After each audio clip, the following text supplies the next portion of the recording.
Hello from the Music Interview Corner. We're here at the Ice Hall in Helsinki with APOCALYPTICA, with Perttu. Hey, Perttu. Hello, hallo da. Good. Ja, genau. Genau. No, it's a great feeling, wonderful feeling being in here, and like we have a special, really cool show tonight, and I'm so prepared and excited, especially after a couple of years with the COVID, and it was really long waiting for the shows, and playing has never felt so good than this year, like getting back on the stage and so. Wonderful. I'm so happy for you. Yeah, and you can easily see it in the audiences. We have been now playing a couple of tours in USA and now Finnish shows, and this week we played like five shows in Finland, and I've never seen so happy and energetic Finnish people even, so it's fantastic. So everybody really has been waiting for live music and the power of it. Me too. I missed it so much. I'm also just so happy to have it again. Absolutely. And I wanted to ask you, you started playing cello at age 5, is that right? Correct. So when did you know, or how old were you when you knew that you want to be a professional musician? 5.5. Oh, cool. I think it took a couple of months for me to.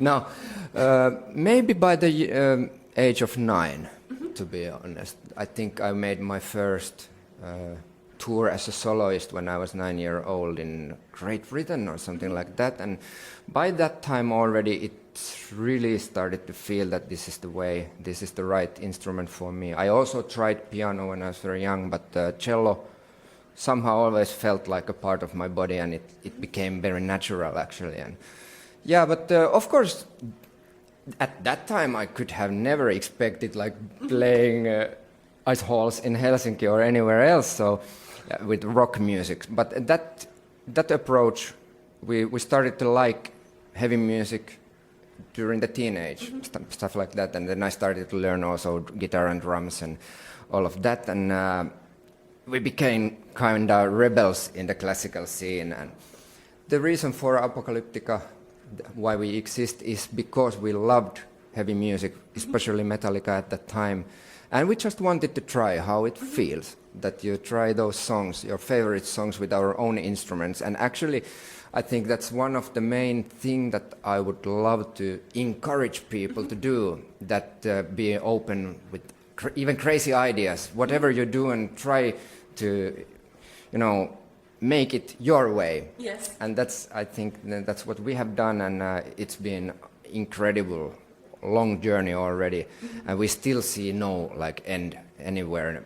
We are really enjoying our lives together as a band, and I think that also the band is even better at the moment than we ever were, like in a playing wise, all the concentration and the happiness and joy we can have on the stage. Yeah. That's wonderful. And you originally started out as a Metallica tribute band. And how did you get this idea to basically make metal rock music without like guitars and bass? Well, at that time, for us cellists, they were really the only instruments that we really could play well. So in that sense, it was very obvious. And just like I said, that it was a silly idea. We went to the classroom drinking beer, teenagers, and putting some Metallica on a cassette tape, and loud, and trying to play those riffs. And then we found out that it's cool. Actually, it felt so good for us. We had our first concerts were in some music school parties, just like a comic relief kind of a thing, that everybody was laughing, that what are they doing? So we really had no idea that it could work out as a real profession. And then everything just started to happen step by step. And it took a long, actually, I think even 10 years that, for example, I still had maintained a vacancy in a classical orchestra. Yes, and I think you gave it up in 2007, right? To be totally, fully? 2005, I think. Yeah, 2005 probably. Was it a hard decision? Yeah, that was a hard decision. But until that point, I was always able to balance with the two worlds, doing the classical work, going to rock tours. But at that time, it became really obvious that APOCALYPTICA actually is now really kind of breaking through, and the whole world became our territory, so it required more and more shows all the time, and it was a big decision, but I never regretted it in a way, because of course with this band We have always wanted to challenge ourselves to find new ways of using the instrument. That's the main reason why we have done our own music also, because of course when we have done covers, and it's still so much fun to play them live, but when you really start to compose something from scratch, thinking your own instrument and all the capabilities of that, I think that it has been the most rewarding and challenging journey for us to kind of finding our own musical identities in a way. But playing Metallica or any other covers, we still do basically in every show. We love it. It's big fun, and inviting everybody in the audience to sing those chants together, and it's beautiful. And yeah, I talk a lot. No, that's why you're here. I'm here for that. Yes. Yeah, but I'm like that. So I love it. Doing the perfect interview. When you push the play, it just continues. Perfect. So yeah. Just talk.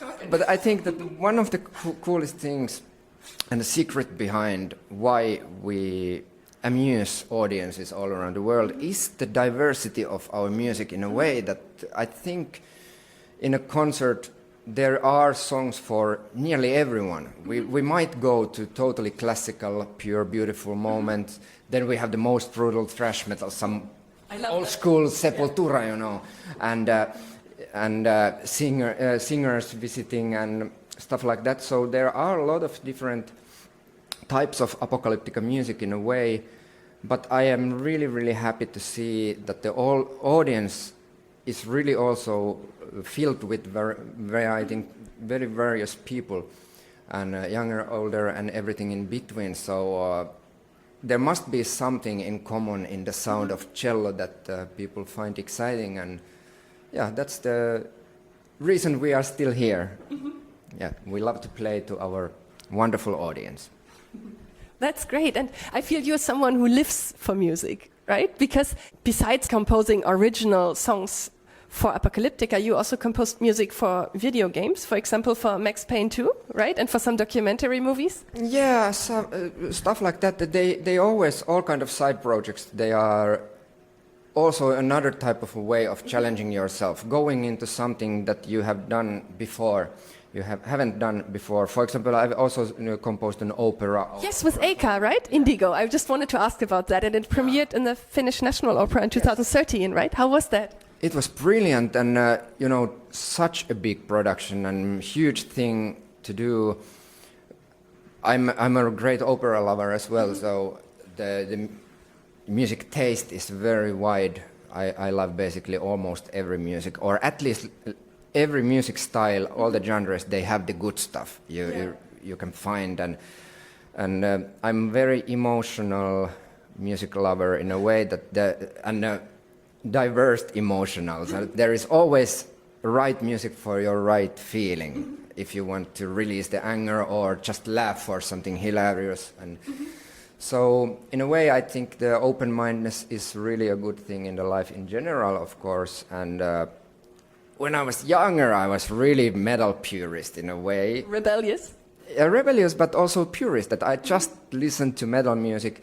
Of course, that created the right feeling for this band, but when you get older, you begin to get excited about weird stuff too. And yeah, but it's really good thing to always keep the mind open. And I think that also to our own music, we have had influences from so many different places. And you had amazing guest vocalists. For example, Ville Valo, Bittersweet with Ville Valo and Lauri Ylönen. And you also did just something with the Rasmus, Venomous Moon. How was that? Well, Rasmus guys we have known since the start. They are wonderful fellows. They wanted to invite us to their album this time, and yeah, fantastic. Of course, we wouldn't say no to such great band and good friends. And yeah, we have performed and toured a lot together in the past, and in Finland, of course, the music scene is really small. Everybody knows each other, but as you mentioned about our guests, we have been blessed by working with to Lindemann of Rammstein, and you had Corey Taylor from Slipknot, like so many names. So many amazing artists, and you can learn something from everyone. Every single visitor brings some flavor to the music, something that you are not used to do, and it makes you really like look at yourself in a different light in a way. And of course, for example, Rammstein and Slipknot, they belong to my absolute favorite bands, and it's just an honor to work with these kind of guys. So APOCALYPTICA is a wonderful playground. I always felt that we don't have limits basically in what we can do, and it's really cool feeling to go to a very powerful, strong heavy metal festival, playing some nearly classical music, like kind of something that they definitely would not expect, and in the next moment, headbanging once again.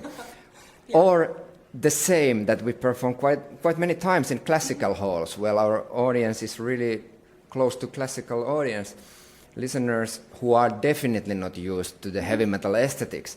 And then you show your most brutal self in front of them and see them still smiling like they're and showing thumbs up that, wow! So I really like to surprise people and give them, hopefully, experiences that they never heard or had before. I think you're doing that. Well, thank you for saying it.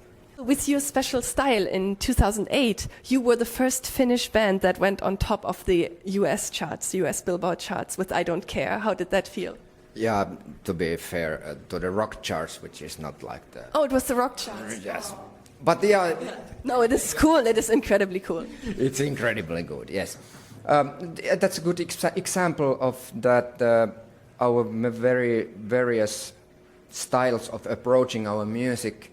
We have done a lot of great kind of American rock songs with wonderful vocalists over there, and our audience just went crazy for I Don't Care, and it's still one of the highlights of the show every time we play it. And it's it's incredible, because once again, if we think that we were like classical cellists just doing it for our own fun, we could have never expected on getting such a recognition, or we had no idea about that, even that the career could last this long. Yeah, you have your 30th anniversary next year, right?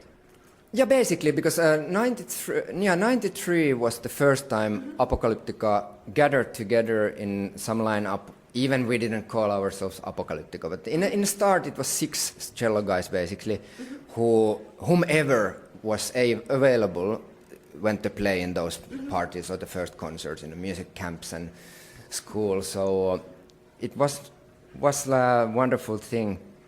My first time I played in APO lineup was 95. Yes. Yeah.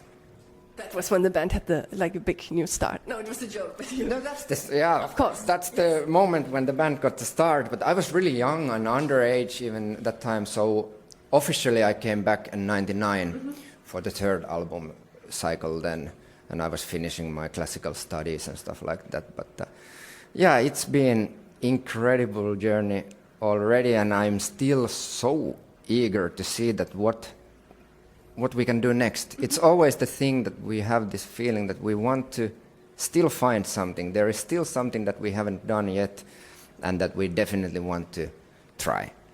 What would be your dream for the future? Is there anyone you want to make a cooperation with, or a song you want to make, something special? There are, of course, always a bunch of ideas, bunch of wonderful, world is full of amazing artists that we would love to work with, whomever, But at the moment, I think it would be really interesting to invite more instrumentalists to our music, because we haven't had so many of those.